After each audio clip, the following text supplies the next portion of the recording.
الجزء ده بدأ يظهر عندي هنا. قال لك هنا الهيستوري بتاع الصفحة. تعالى كده ندوس هنا كده. قال لك ان الصفحة دي تم انشائها بتاريخ 22 فبراير 2019 باسم سيتي باجز. يعني الناس دي اول ما بدأت كانت بتبيع شنط، وبعد كده تم تغيير الاسم الصفحة في 29 اكتوبر 2019 الى سيتي ستور، وبعد كده اتغيرت بقت سيتي براند، وبعد كده بقت جملة مشكل، وبعد كده هاوس ستور، بعد كده سيتي ستور. فهم كل شويه عمالين يغيروا الاسم بتاعهم، وطبعا كل ما بيتغير الاسم كل ما بيتكتب اسم اتغير اسمه ايه، واتغير بتاريخ اسمه ايه. تمام.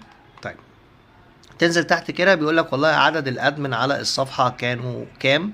فعدد الادمن هنا على الصفحه 4. وهل الصفحه دي بتعمل اعلانات مموله ولا لا؟ فبقول لك ايوه الصفحه دي بتعمل اعلانات مموله اهو.